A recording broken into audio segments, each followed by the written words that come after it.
I think Really? I think they're trying to do to SMNI what was done to ABS-CBN basically, 'di ba? Pero kasi ang grounding kasi nung sa ABS-CBN nag nagsimula yung ball niyan. Actually, yung ABS-CBN talaga marami na talagang nakakaloka dyan sa franchise nila because of unresolved issues in the past, tapos yung provenance Mm-mm. pa nga ng ABS-CBN, di ba? And etc. So, I think that's what they're trying to do, no? They would like to gusto nilang gawin sa SMNI yung nangyari sa ABS-CBN, which is basically matanggalan ng franchise. Prangkisa. And I think Mm. and I Papunta think it's papunta do'n, papunta to do'n. hindi I think naman mawawala ng prangkisa yung SMNI eh. Yeah, I I think I so. Oo, kasi hindi naman yung proof beyond reasonable doubt eh. Correct.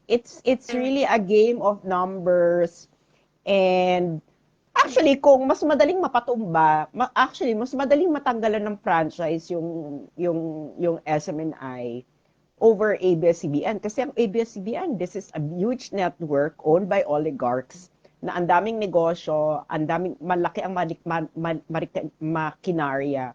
So between SBNI and ABS-CBN, I Mas think madaling mas madaling agree, agree. matanggalan ng prangkisa yung SMNI.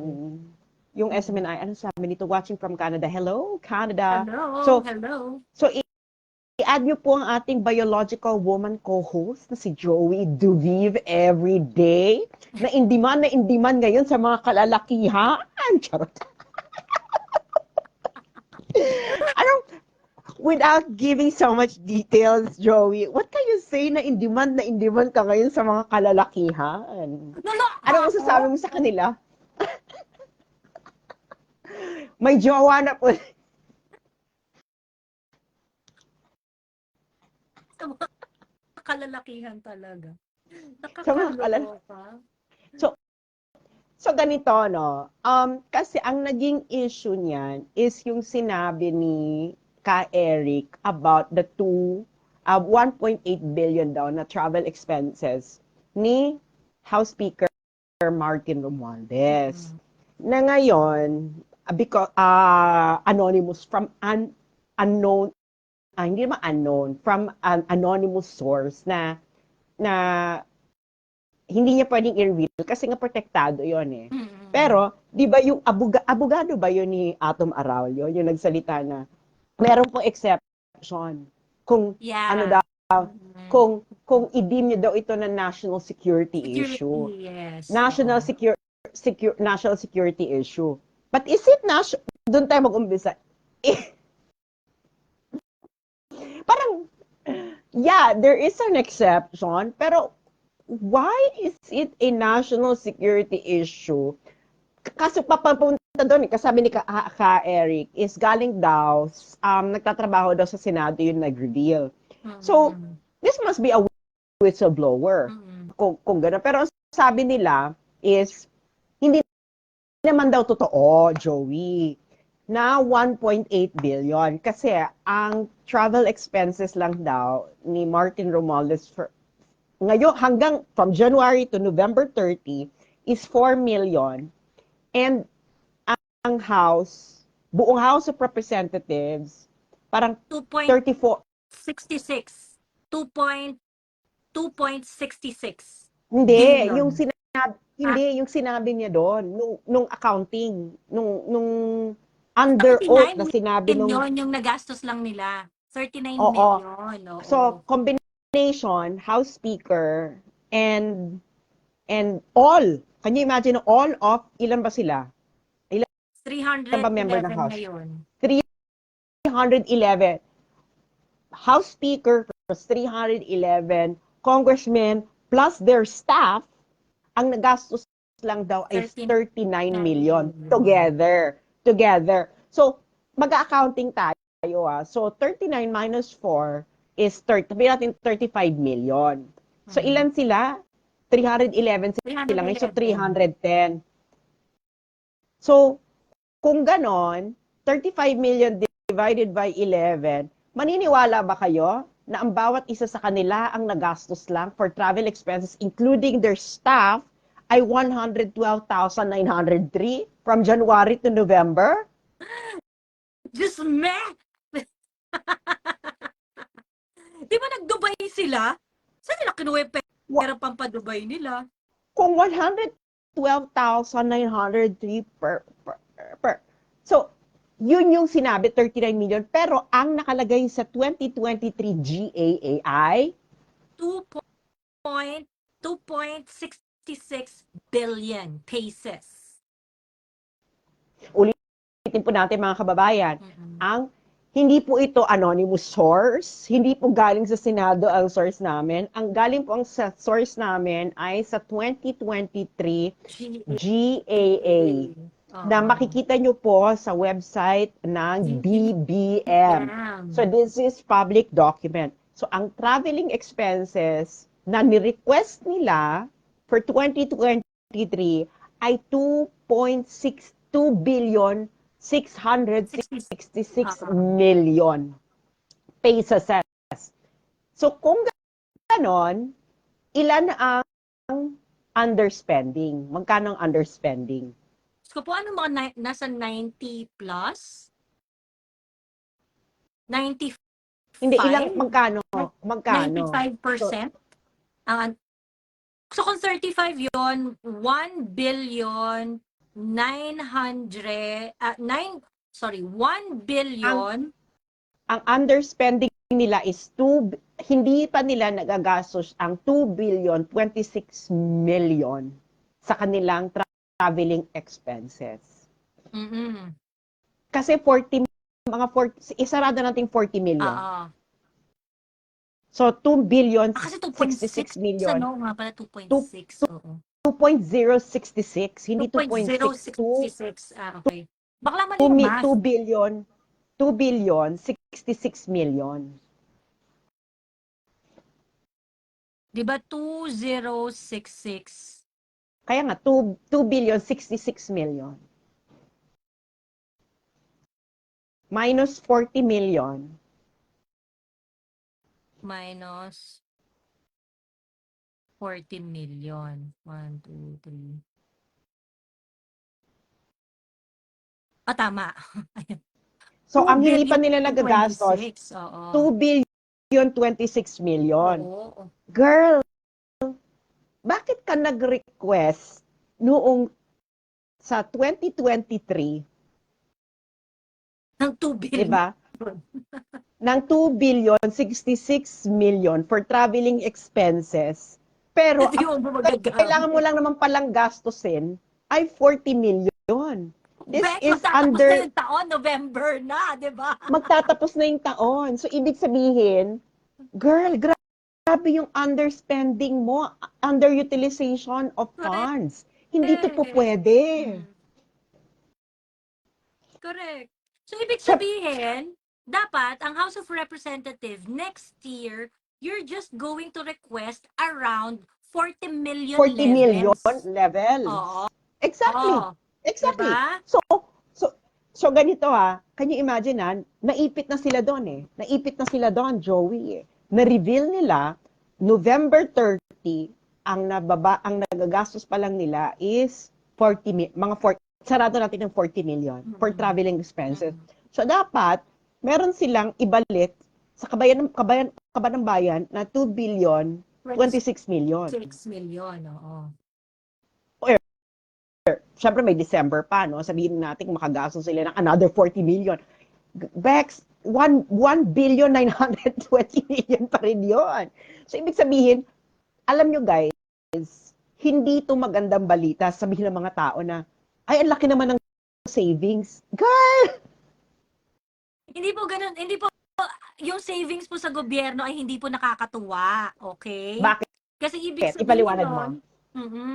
Yung savings po sa gobyerno ay hindi nakakatuwa. Kasi po, sa gobyerno, kaya nga nile-legislate ang budget Kasi, when you request for a budget, you present your program. You present yung iyong mga activities na kailangang tustusan ng pera ng bayan.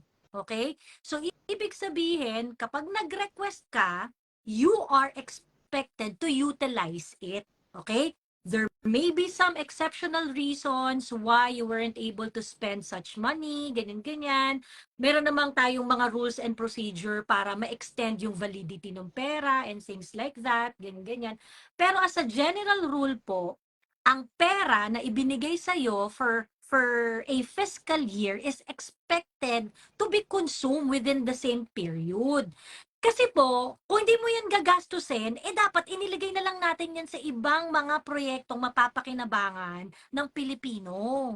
So, Kasi nakatiwang, can you imagine, ano pa lang to, nakatiwangwang yung pera sa'yo, hindi mo ginagamit, edi dapat ibinigay, inilagak na lang natin yan, for example, sa PGH. I'm pretty sure magagamit yan ng PGH or sa mga state universities na kulang ng budget. Pero nag-request ka ng 2,066,000,000 for traveling expenses. Tapos magmamalaki ka na ang nagastos mo lang ng November na is 40 million. So, bakla. Hindi maling-mali. Ngayon ang ganito 'yan. Dapat kasi ganito, no, nakikita niyo yung no escape. Sino ang magbibigay sa kanila ng budget sa Kongreso? Sila rin. So kahit mag-underspending sila, wala na tayong magagawa.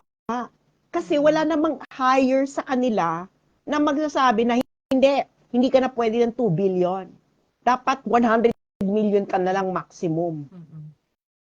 correct. Walang ganon, Bex. So, ibig sabihin, kahit lagyan pa nila siya ng 5 billion, wala tayong magagawa. Correct. Correct. Ito nakakatawa. Kasi, Rep. Suarez eagerness to fry SMNI doon sa kanyang portion kung saan siya ay magtatanong. Meron pa siyang paganto. Sabi niya ganun, nagsasabi kayo ng fake news, hindi niyo man lang kinonfirm, kinemi. Ang isang responsableng mamamahayag ay ganito daw ang gagawin. O meron kang information na nakuha, dapat daw, nagpunta muna sa Congress, nagtanong kung tama ba ang information, kasi available naman daw yun. Okay? So, actually, I'm going to post that clip kasi I want to hold Rep. Suarez accountable doon sa sinabi niya na magre-request lang tayo sa Congress, sa Secretary General, and we will get the information on how they spent our money. Ayun, gusto mo i-play ko yung part na yon? Sige, go.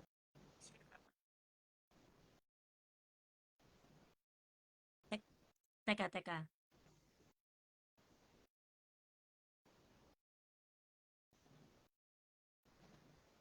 Ayan. Furthermore, just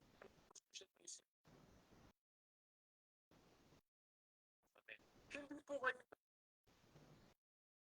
kayo dapat nila Supreme Court Mr. Chair, pumunta sila sa Congress sa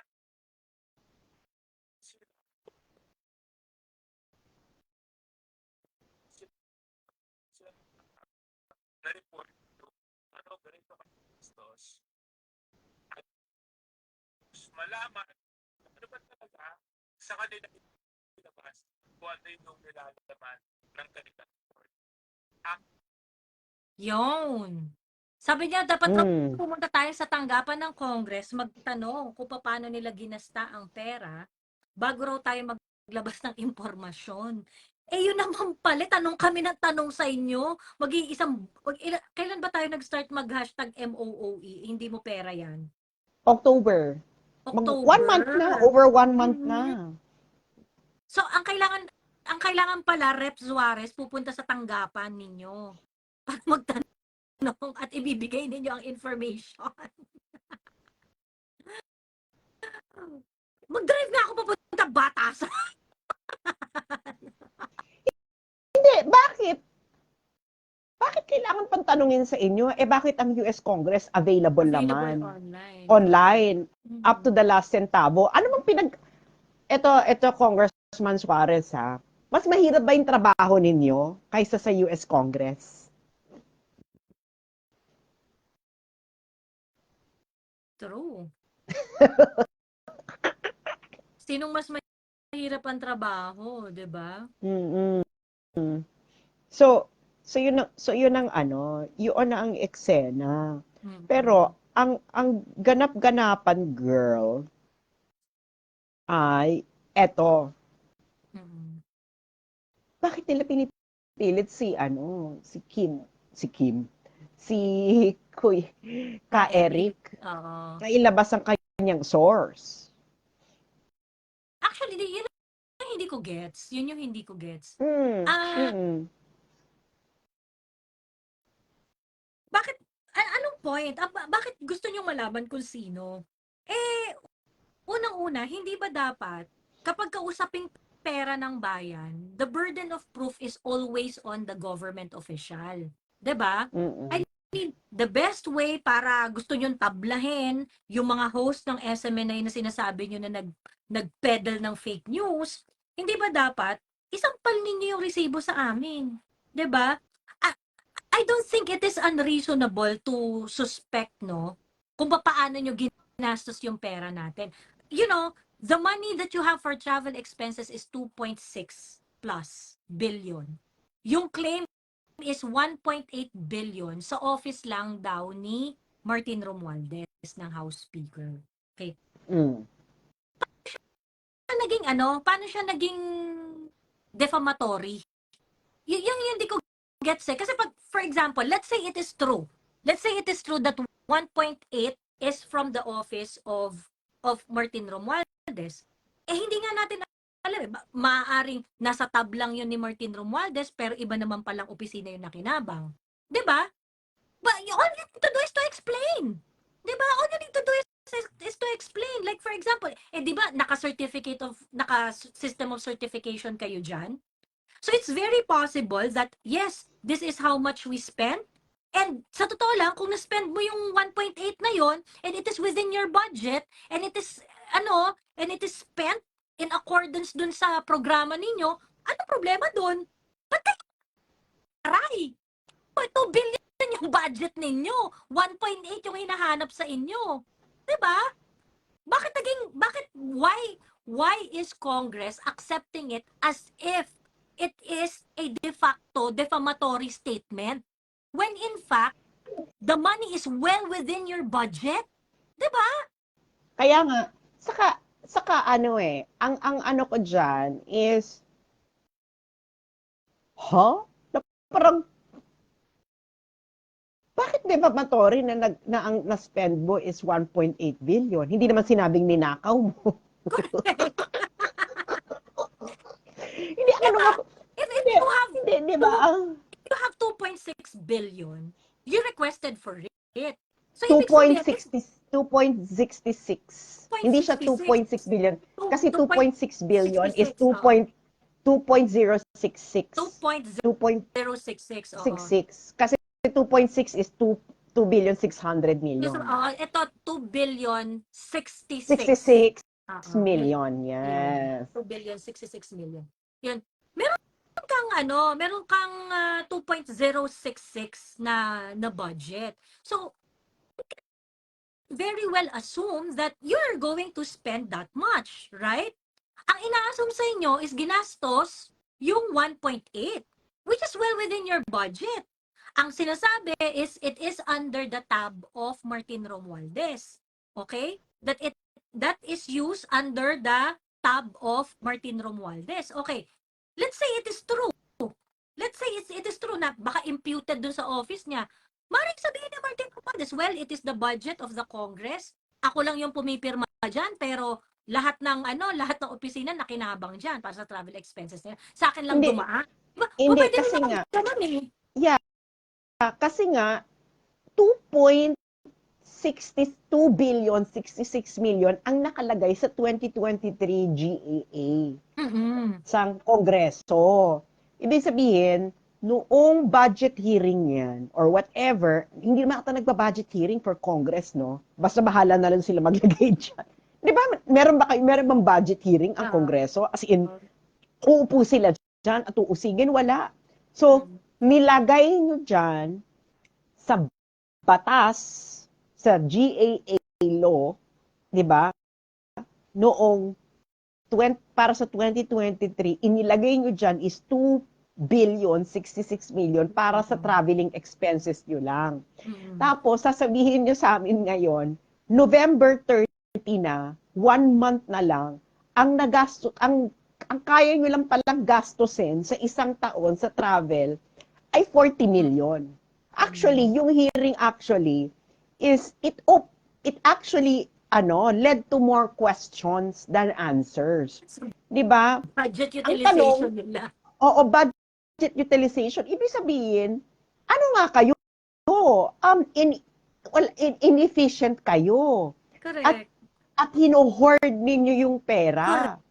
Kasi, kung 40 million lang pala ang kaya ninyong gastusin, sabihin natin, 80 million, can you imagine 40 million for 11 months? Sabihin na natin, idoblehin na natin yan, 80 million or 100 million.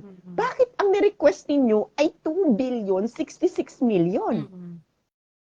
What's the reason? Correct. Bakit? Ibig sabihin, hindi nyo alam.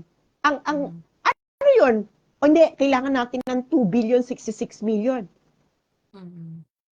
Ibig sabihin, wala kayong malinaw na dahilan kung bakit kayo nag-request ng 2,066,000,000 ng ganun kalaki.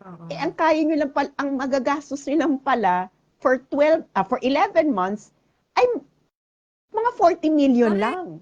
So dapat hindi kayo bigyan, dapat hindi nyo bigyan ng mga sarili ninyo. nila. Ang House of Representatives hindi justified na mali kayo, in short, hindi justified na ang inilagay ninyo diyang budget for 2023 ay 2,066,000,000. Tama. Kayo ang mali. Oo. At in-incriminate niyo yung mga sarili ninyo sa sarili niyong hearing. Wala nang bawian yan, ha? Wala nang bawian yan, ha? So, yun ang, actually, aabangan ng taong bayan yan. Pagdating ng 2024 GAA. Kasi, sinabi nyo, ang nagastos nyo lang pala ng traveling expenses ninyo ay 40 million.